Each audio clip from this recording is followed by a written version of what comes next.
Muchísimas gracias, Xavier, y a todas las personas que habéis organizado esta importantísima sesión. Espero que os interese lo que he escogido comentaros y proponeros para discutir durante los próximos 20 minutos.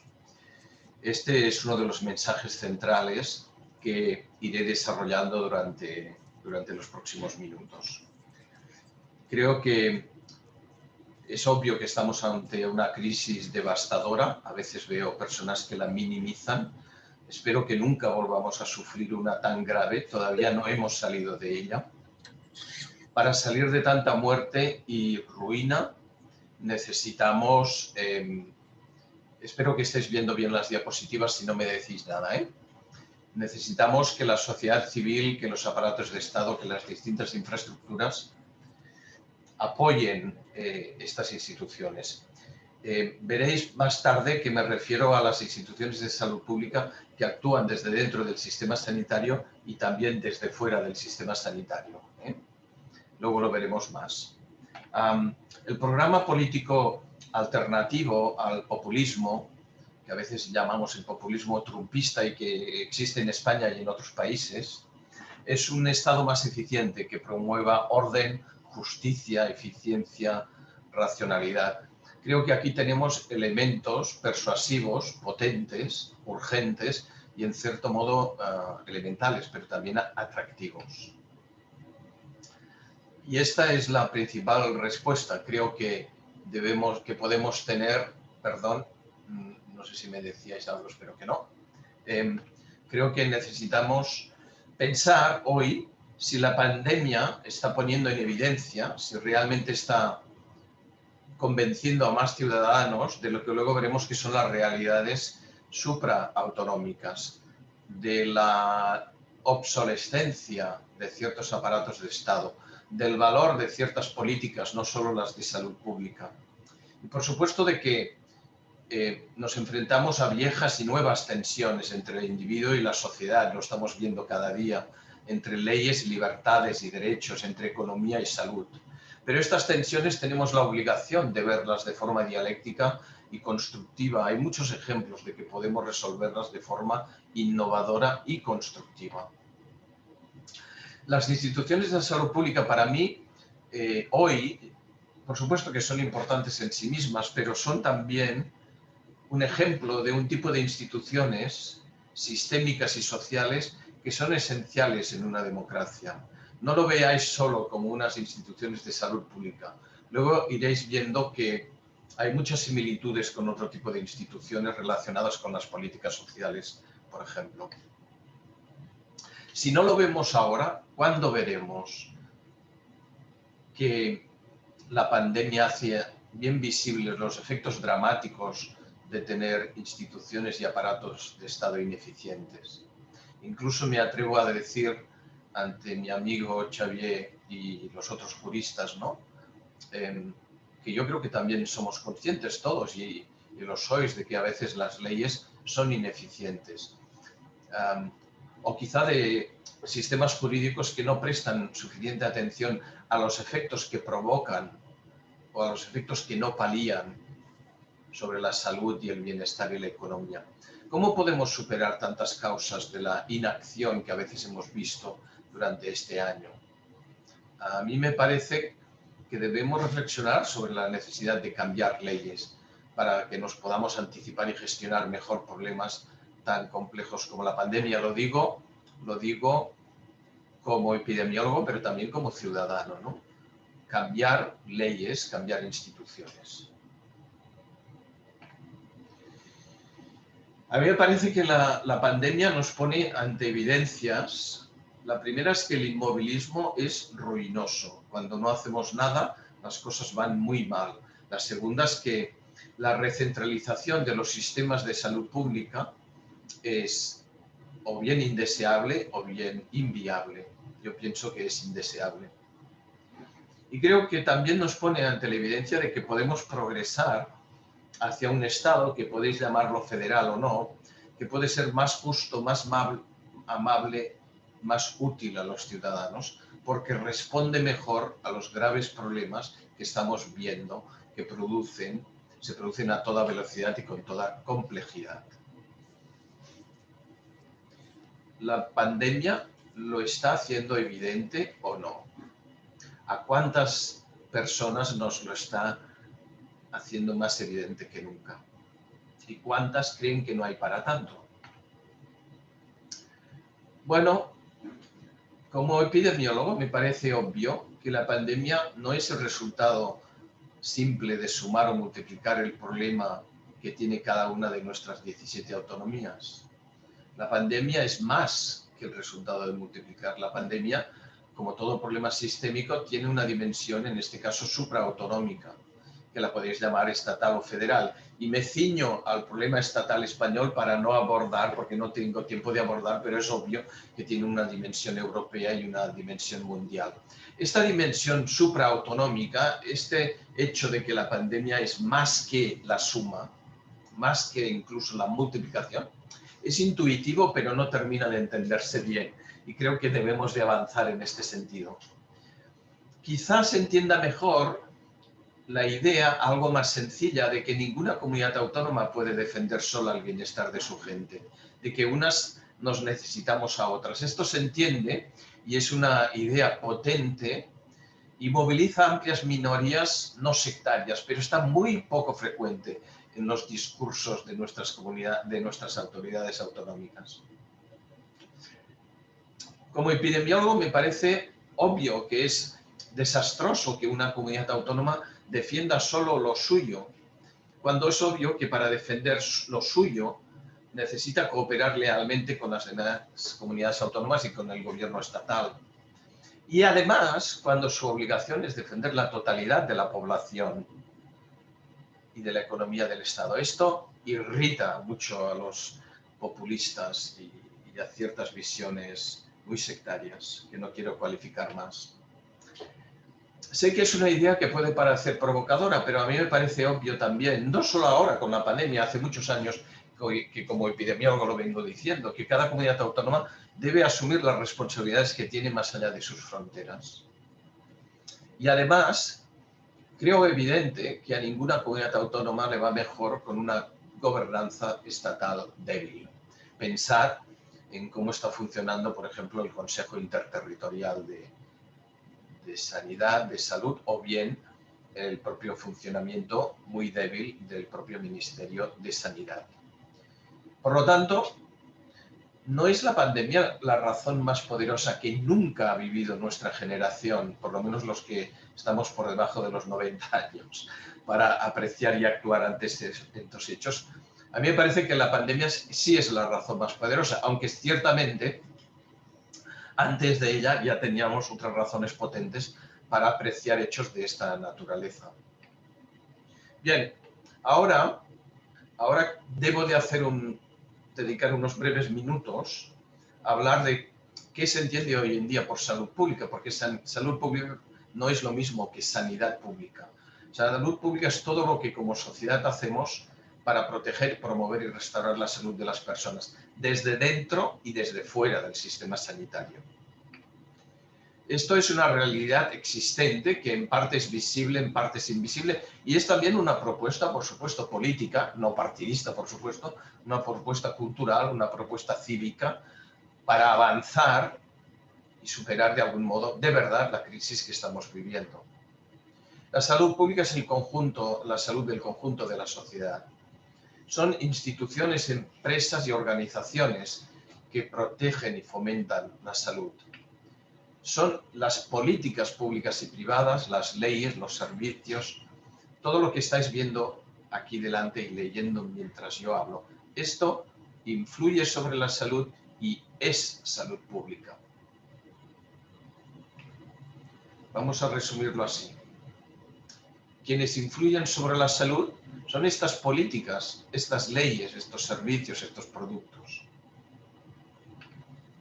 Las políticas sobre las residencias de ancianos son salud pública y las de prestaciones de subsidios y las de movilidad y digitalización son salud pública, y lo es la policía y por supuesto el ordenamiento jurídico, y por supuesto que también son salud pública la medicina, las empresas sociosanitarias o el Sistema Nacional de Salud. cuando despliegan o dejan de hacerlo políticas de salud pública. ¿De acuerdo? Vuelvo a repetir, como decía al principio, la salud pública es un ejemplo de un tipo de instituciones sistémicas y sociales esenciales en democracia. Problema grave, que durante muchos años muchas de estas políticas son invisibles y las inversiones que hemos hecho en España y en muchos otros países son ínfimas. Por ejemplo, todos habréis visto el caos que a menudo se ha visto o la disparidad de sistemas de información epidemiológica o de respuestas en el tema del rastreo de los contactos de los casos, ¿no? Estas políticas son esenciales para la economía y el daño a la economía que hacen estas instituciones obsoletas es enorme debido a estas interdependencias que tenéis delante vuestro.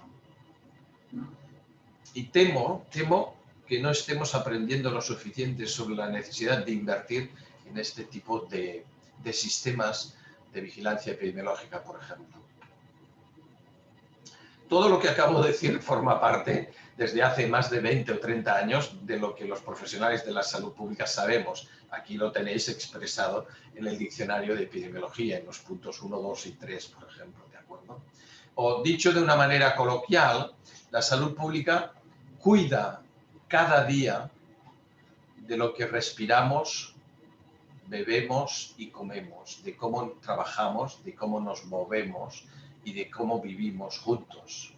Y la pandemia ha hecho súper evidente esta afirmación. La hemos vivido como nunca habíamos pensado que lo viviríamos.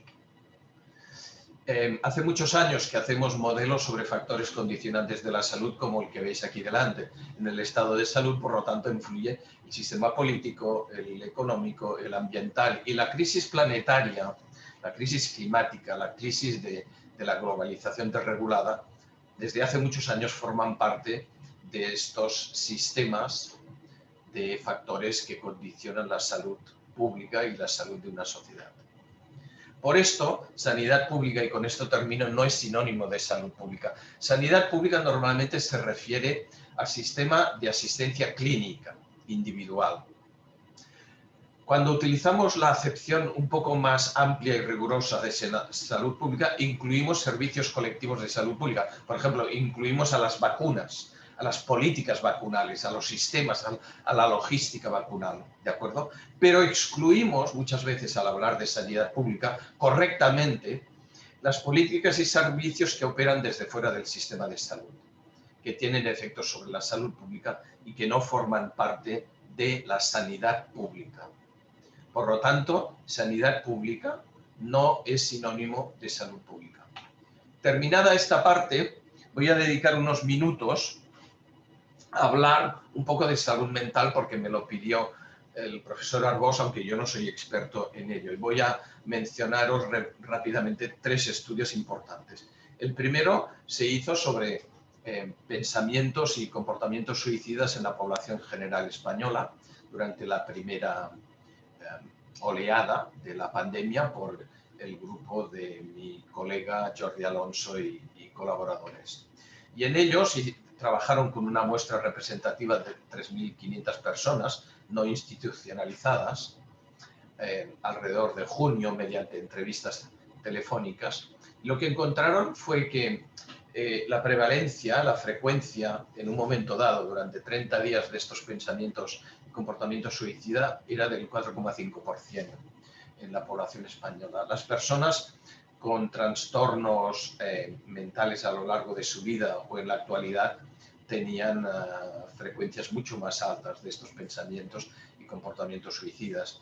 El riesgo de estos pensamientos y comportamientos se multiplicaba por 6 su frecuencia en las personas con trastornos depresivos o con trastornos de ansiedad generalizada o con estrés postraumático, por ejemplo, o con ataques de pánico que habían tenido. Estos pensamientos se multiplicaban por 6 entre estas personas y también eran mucho más frecuentes entre las personas que carecían de apoyo social o de estrés interpersonal o que tenían preocupación por su salud y por la salud de sus seres queridos.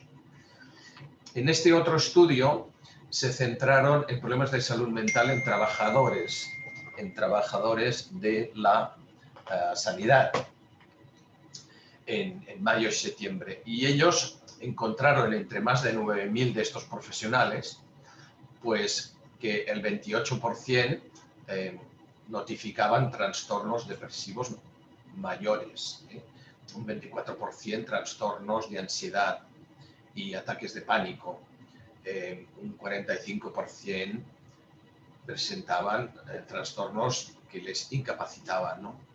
La probabilidad de estos trastornos incapacitantes se multiplicaba por cerca de 6 en personas que ya tenían trastornos mentales o trastornos de ansiedad, se multiplicaba por 3, ¿no? Aunque solo se multiplicaba por 1,6 en quienes habían estado confinados, pues la cifra también es muy preocupante. Y finalmente, en otro estudio transversal, en este estudio encuentra, por lo tanto, que 1 de cada 7 trabajadores profesionales da resultados positivos para problemas mentales importantes, ¿no? Y finalmente, también en trabajadores de hospitales, analizaron en marzo-julio, más de 5.000 de 10 hospitales, analizaron pues estos pensamientos y comportamientos suicidas y volvemos a encontrar hallazgos muy importantes en cuanto a su prevalencia, del 8%, aunque solo hubo 6 que hicieron intentos de suicidio, pues vemos unas recomendaciones que también inciden en la necesidad de actuar o bien para atender estas patologías o bien para intentar efectuar prevención primaria de las mismas. Bueno, en los últimos minutos retomo las ideas que antes os proponía para la discusión, ¿no? Esta dimensión supraautonómica, esta necesidad de la colaboración interautonómica, la necesidad de fortalecer la gobernanza estatal. Creo que estas evidencias que ya existían antes se han hecho más fuertes, pero no veo claro que estén conduciendo a acciones de la envergadura política e institucional necesaria. Si ahora no cobramos conciencia de esta interdependencia interautonómica, no sé cuándo lo haremos, de esta realidad supraautonómica, de que Madrid no es una entelequia, no puede serlo, tiene que haber un sistema supraautonómico que gestione muchísimo mejor la información, las acciones, las políticas, que hay que cooperar para intervenir positivamente en estos flujos epidemiológicos y socioeconómicos. Y que la necesidad de que es imprescindible que esta cooperación y esta lealtad se base técnicamente en y se impulse políticamente desde instituciones más eficientes, más democráticas y más justas. Las instituciones estatales no son el gobierno de Madrid, esta especie de entelequia que tantas veces atacamos en el guiñol, en el teatro político. Las instituciones estatales no pueden ser de Madrid. Primero, por coherencia con los efectos globales y locales, supraautonómicos de estas instituciones.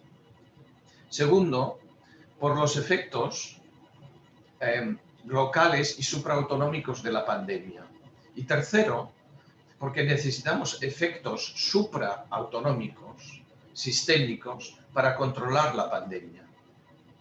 Todo esto puede sonar demasiado teórico, pero pensad, por ejemplo, en el Centro Estatal de Salud Pública. No puede ser un centro de Madrid, del gobierno central. Tiene que ser un centro de todos, tiene que ser un centro supraestatal en el que intervengan todas las autonomías de alguna manera, para resolver todo lo que no he detallado, pero que conocéis perfectamente. Esta disparidad de criterios, la falta de información válida que hemos sufrido en tantos meses, las actuaciones incoherentes entre comunidades limítrofes, el populismo exacerbado que hemos sufrido.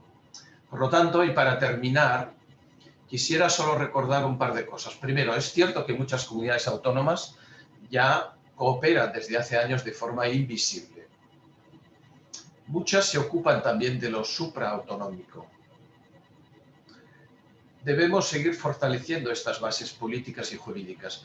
La preparación, aplicación y seguimiento de los acuerdos del Consejo Interterritorial del Sistema Nacional de Salud es un ejemplo de los cambios que hay que hacer. Claro que hay que hacer cambios jurídicos para dar una fortaleza mayor a las decisiones y a la aplicación de estas decisiones del interterritorial. Claro que hay que fortalecer la preparación de sus acuerdos, ¿de acuerdo? Su aplicación y su seguimiento. Esto no es un tema de gestión menor, es un tema profundamente político en sus fines, controlar la devastación de la pandemia y en sus estrategias. Esto es un tema de una relevancia social, económica, cultural, para la salud física, para la salud mental, absoluto. Yo creo que estamos ante una oportunidad de actuar ante la ruina de la retórica populista, con instituciones y aparatos de Estado que promuevan la justicia, la eficiencia, la vida y la salud. Muchas gracias por vuestra atención.